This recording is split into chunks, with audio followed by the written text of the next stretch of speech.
Hello दोस्तों, Sneha's learning point में आपका स्वागत है। आज हम साइंस के मोस्ट पीवाईक्यू क्वेश्चन करेंगे। फर्स्ट क्वेश्चन है, वर्ड्स के कारण होता है, मतलब वर्ड्स किसके कारण होता है? विषाणु के कारण, शैवाल के कारण, जीवाणु के कारण, कवक के कारण। तो वर्ड्स होता है विषाणु के कारण। विषाणु के कारण क्या होता है? वर्ड्स होता है। नेक्स्ट आंसर हो जाएगा वर्ड्स। वर्ड्स विषाणु के कारण होता है। वर्ड्स के लिए ह्यूमन पैपिलोमा वायरस मतलब एचपीवी जिम्मेदार होता है। इस रोग में त्वचा पर मांसल मटर के दाने के आकार का बम्प उभर आता है। शैवाल शैवाल समानता जल में पाए जाते हैं और त्वचा पर वार्ड्स का कारण नहीं बनते।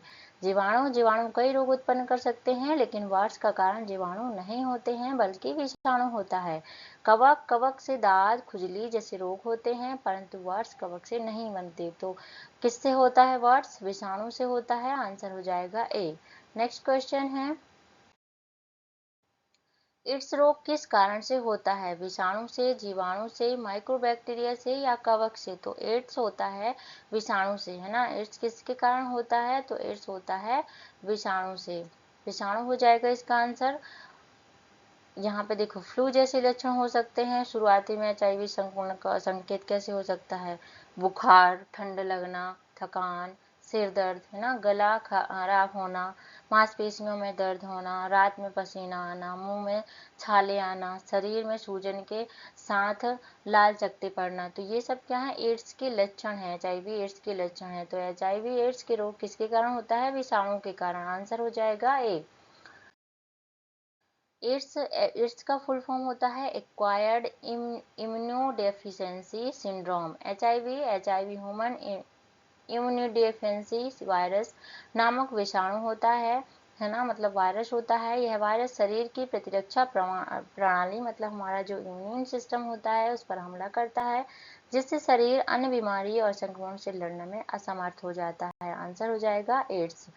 सेकेंड क्वेश्चन है, एचआईवी से संक्रमित होने से बचना क्यों महत्वपूर्ण है? पहला, क्योंकि यह माता पिता से बच्चों में फैलता है। दूसरा, क्योंकि इसकी वजह से पूरे परिवार का सामाजिक बहिष्कार होता है। तीसरा, क्योंकि इसके कारण आंशिक पक्षाघात होता है। चौथा, क्योंकि एचआईवी का कोई उपचार नहीं है। तो संक्रमित से बचना क्यों आवश्यक है? क्योंकि एचआईवी का कोई क्या है? उपचार नहीं है। आंसर हो जाएगा डी। एचआईवी कैसे होता है, कैसा होता है एचआईवी संक्रमण? ये लिखा है शारीरिक संबंध बनाने से या ब्लड के ट्रांसफ्यूजन से, इंजेक्शन शेयर करने से, इन सब प्रेगनेंसी में ब्रेस्ट फीडिंग से। तो ये सारी चीजें क्या है? एचआईवी संक्रमण के कुछ वो हैं। एचआईवी कैसे होता है उसके कुछ लक्षण हैं। तो आंसर हो जाएगा क्योंकि एचआईवी से का कोई उपचार नहीं है, इसीलिए हमें उससे बचना चाहिए। आंसर हो जाएगा डी। एचआईवी एक संक्रमण रोग है जिससे बचने के लिए इसीलिए बचना आवश्यक है क्योंकि इसका कोई उपचार नहीं है। एचआईवी वायरस मुक्तः संक्रमित व्यक्ति के प्रतिरक्षा तंत्र को नष्ट कर देता है, जिससे व्यक्ति विभिन्न बीमारियों से ग्रसित होकर मृत्यु को प्राप्त करता है। इसीलिए हमें एचआईवी से संक्रमित होने से बचना चाहिए क्योंकि इसका कोई उपचार नहीं है। नेक्स्ट क्वेश्चन है, संक्रमण जननांगी हार्पिज के कारण होता है? जीवाणु के, प्रोटोजोआ के, कवक के, विषाणु के? तो संक्रमण जननांगी हार्पिज किसके कारण होता है? तो ये होता है विषाणु के कारण, है ना। हार्पिज जो होता है विषाणु के कारण होता है। आंसर हो जाएगा डी, विषाणु के कारण। जननांग दाद एक सामान्य यौन संचारी संक्रमण है। सिंप्लेक्स वायरस जननांग दाद का कारण बनता है, मतलब विषाणु जो है यह हार्पिज का कारण है। नेक्स्ट क्वेश्चन हो जाएगा, मानव में कौन सा रोग सूर्य से आने वाली यूवी विकिरण के कारण होता है? निमोनिया, चेचक, पार्किंसन रोग या त्वचा का कैंसर? तो त्वचा का कैंसर। आंसर हो जाएगा त्वचा का कैंसर। सूर्य से आने वाली यूवी विकिरण किसके कारण होता है? तो त्वचा के कैंसर के कारण, है ना। आंसर हो जाएगा डी। मानव में त्वचा का कैंसर रोग सूर्य से आने वाली यूवी विकिरण के कारण होता है। यूवी पराबैंगनी विकिरण मुख्य रूप से 3 प्रकार की होती हैं, यूवीए, यूवीबी, यूवीसी, है ना। और यूवीसी का तरंगदैर्घ्य सबसे कम होता है, जिसके बाद बढ़ते क्रम में अगर हम देखें तो यूवीबी होगा, यूवीए होगा और पहले आ जाएगा यूवीसी। मानव आंख की कार्निया यूवीबी विकिरण को शोषित करती है ना, जिसमें पराबैंगनी किरणें उच्च मात्रा में पाई जाती हैं और जिसके कारण कार्निया में सूजन आ जाती है।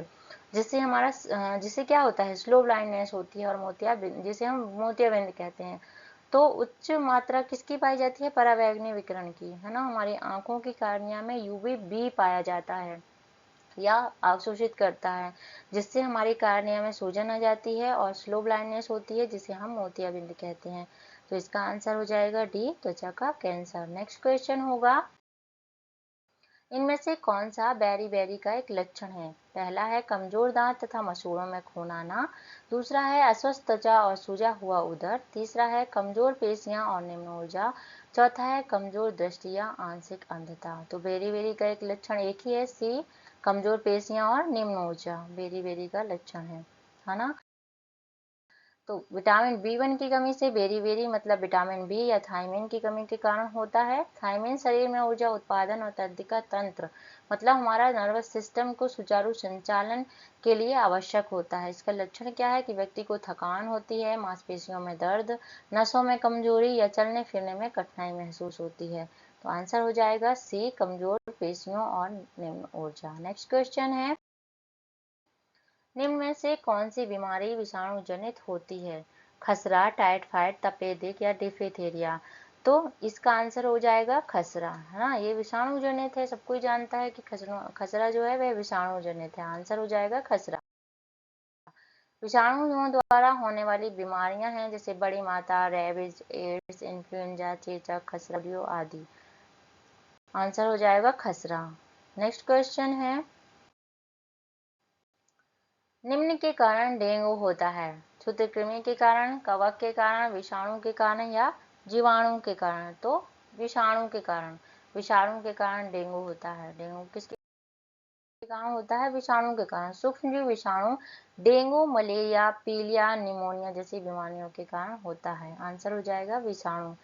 नेक्स्ट क्वेश्चन है, निम्न में से किसका उपयोग मानव शरीर के अंदर जीवाणु संक्रमण का उपचार करने के लिए किया जाता है ना। जीवाणु संक्रमण का उपचार करने के लिए किसका उपयोग किया जाता है, एंटीपायरेटिक का, एंटीस्थैटिक का, एंटीसेप्टिक का या एंटीबायोटिक का। तो एंटीबायोटिक का आंसर डी हो जाएगा। इसका आंसर है एंटीबायोटिक। इसका उपयोग मानव शरीर के अंदर जीवाणु संक्रमण का उपचार करने के लिए किया जाता है। यह एक यौगिक है जो जीवाणु को मार डालता है या उसके विकास को रोकता है। एंटीसेप्टिक यह ऐसे द्रव हैं जो सूक्ष्म जीवों की वृद्धि को रोकते हैं या उनका विनाश करते हैं। एंटीपायरेटिक यह ज्वरहारी औषधि है, ज्वर मतलब बुखार के लिए रहता है, जो ज्वर अवस्था में प्रयोग करने पर शरीर के ताप को कम करने में तथा उसे पुनः साधारण अवस्था में लाता है या लाने का काम करता है। एनेस्थेटिक क्या होता है, संवेदनहीनता महसूस करने की स्थिति का अवरोधन अथवा अस्थायी रूप से हरण को प्रेरित करता है। तो इसका आंसर हो जाएगा एंटीबायोटिक। नेक्स्ट क्वेश्चन है, विश्व स्वास्थ्य संगठन के अनुसार मतलब WHO के अनुसार कम नमक का सेवन उच्च रक्तचाप को रोकने में मदद करता है और वयस्क अवधि में हृदय रोग और हृदय घात के खतरों को कम करता है। फर्स्ट है प्रतिदिन 10 ग्राम, बी है प्रति सप्ताह 5 ग्राम, सी है प्रति सप्ताह 10 ग्राम, डी है प्रतिदिन 5 ग्राम। तो हमें प्रतिदिन 5 ग्राम या 5 ग्राम से कम सेवन करना चाहिए नमक का। आंसर हो जाएगा डी, है ना। विश्व स्वास्थ्य संगठन के अनुसार प्रतिदिन 5 ग्राम से कम नमक का सेवन करने उच्च रक्तचाप को रोकने में मदद करता है और वयस्क अवधि में हृदय रोग और हृदय घात के खतरों को कम करता है। इससे हृदय की कोई बीमारी भी नहीं होती है और, है ना, हमारा जो ब्लड प्रेशर है उसको भी रोक के रखता है। तो आंसर हो जाएगा 5। आज के लिए इतना ही। थैंक यू सो मच, देखने के लिए धन्यवाद।